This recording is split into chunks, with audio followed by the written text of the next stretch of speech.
You may have noticed that for the last 7 weeks, the second reading has always been from St. Paul's letter to Timothy. So in September, we had St. Paul's first letter to Timothy, and all during October, we've had his second letter to Timothy every week. Today, more or less, ends that series. 2 Timothy is a very special letter, and some scholars, that this was the very last letter that Paul ever wrote to anyone. And I think you will pick up that tone as we go through talking about that letter this morning. 2 Timothy is a delightful read, full of personal reflections, advice, and encouragement. Paul and Timothy were old friends, having preached together many years. And when Paul left Ephesus, he put Timothy in charge. Paul sends regards to Lois, Tim's grandmother, and Eunice, his mother, who schooled Timothy in the faith early on. And he adds, if you ever get back this way, don't forget to bring along my cloak and those books and parchments that I left behind the last time I was visiting, if you wouldn't mind. These little snippets make this letter very special, like a letter from a dear friend. But there is some sadness, too. Paul is writing while a prisoner in Rome. Some of his friends have deserted him. Paul continues, I'm already being poured out as a libation. We need to explain that term a little bit. The libation was a part of the temple worship ceremony in the Old Testament. The libation involved the first fruits of the harvest, wine, honey, olives, for example. They were poured out of ornate vases onto the altar as a ritual of thanksgiving. And St. Paul uses that image to explain how he feels that the end is near. He has been poured out as a libation, just as Jesus had poured himself out on the cross. And then we find some of Paul's most memorable words, as you just heard. I have fought the good fight. I have finished the race. I have kept the faith. And if we continue this sports theme, Paul feels it's time to pass the baton on to the next runner. Notice that Paul says he didn't win the race, but that he persevered and finished the race. And that's what his charge to Timothy is. Be steadfast in your ministry. If the charge could be summed up in a rhyming couplet, it might sound like this. Tim, thinking of you and what you've been told, guard the treasure of faith and be bold. As Richard Rohr, the noted Franciscan author, says in his bestseller, The Tears of Things, when you are dealing with big truths, a little bit of inspiration goes a long way. We all need inspiration at times. Football players need it in the locker room at halftime. High school seniors need it at the graduation ceremony. We could be inspired by a book or by a movie, or by a simple phrase woven into needlepoint, or painted on a rock, or put into your email signature. Or inspiration could come from a chance encounter with someone. Words from such encounters become crystallized in our minds. And I'd like to share with you an encounter that I had once that changed my life. It was the fall of 1970. My late wife and I traveled to downtown Columbus to Franklin County Courthouse to get our marriage license. And after we signed the paperwork, we decided to head back to the university where I had an apartment. And it was getting up in the afternoon, and we're getting kind of hungry, so we thought we'd stop for dinner. And we saw this restaurant up on High Street near the university. It was one of those old houses that were converted into restaurants. It was an Italian restaurant. Oh, the food was delicious. And after we finished, why, the owner of the place, who was also the chef, she ran the whole thing. She came by just to chat, asked how our meal was, said it was fine. She said, well, just to make conversation, like, what brings you out this way tonight? We said, well, we just got our marriage license. And just beaming. And her face just lit up, and she kind of leaned over and she said, you know what makes a good marriage?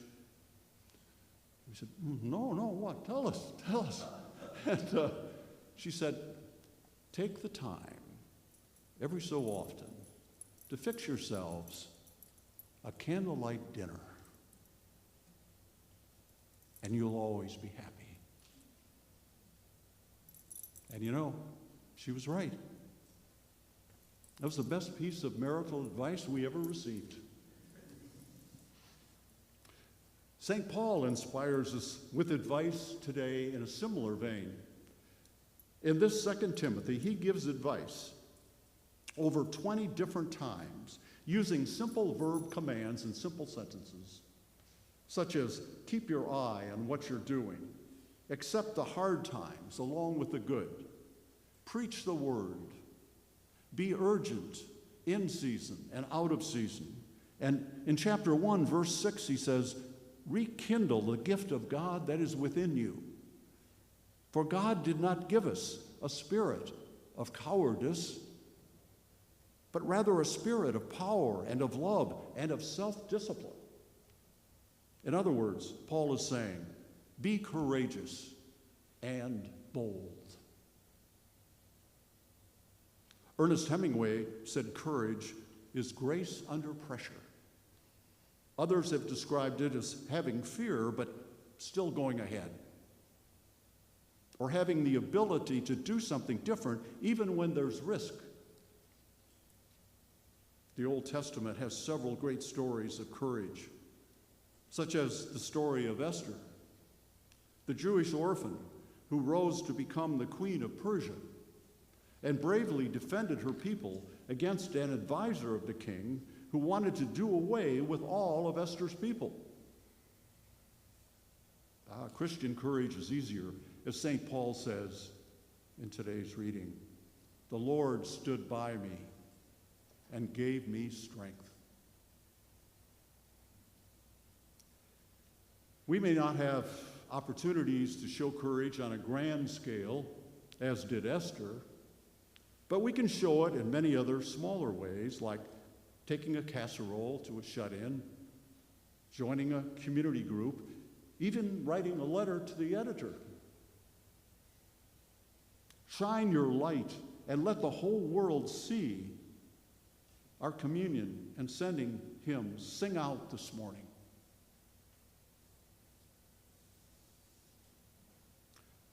I solemnly urge you, St. Paul continues, proclaim the message, be persistent, whether the time is favorable or unfavorable, convince, correct, and encourage with utmost patience. Thus, there must be not only clarity in proclaiming the gospel, but also charity and humility. In today's gospel, Jesus praises the tax collector for his simple words of prayer, Lord, be merciful to me.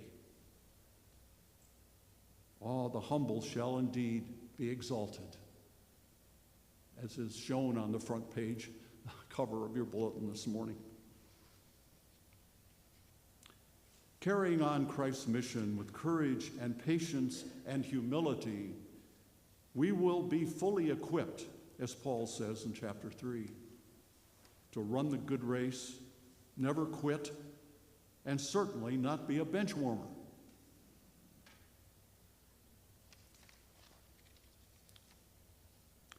I hope that I have encouraged you today to read 2 Timothy on your own. It's short. It's only 4 pages. I know some of you could say, well, Martin, I understand, but I just really don't have the time. I just don't. Okay, I can understand we're all busy, but I have an idea for you. Take your favorite TV show at night, 1 hour. I'm not going to ask you not to watch the show. I mean, I like to watch a good TV show myself occasionally. It's relaxing, great entertainment out there. But this time, when you get your show on, pick up your remote control. And when the commercials come on, mute it and read from 2 Timothy. It's only 4 pages. By the end of the show, you will have finished 2 Timothy. Wouldn't that be a great feeling? You'll sleep better and read a book of the Bible. And, get this, if you're watching a football game, you could finish both letters to Timothy. So, this Saturday, we celebrate All Saints' Day, November 1st. We began the month of October by hearing about St. Francis, and we end the month by hearing from St. Paul, 2 of our greatest saints.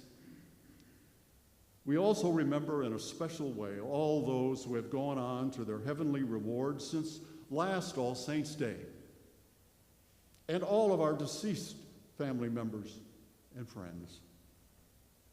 And we honor the holy ones who, especially during the difficult years of the early church, courageously stepped up, often at peril to their own lives, to proclaim Jesus' message.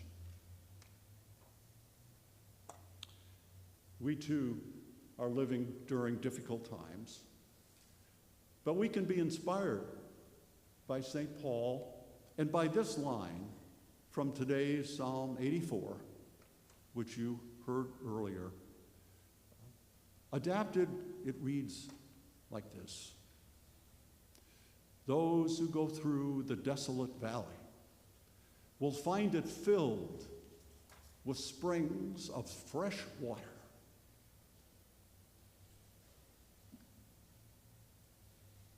Thanks be to God.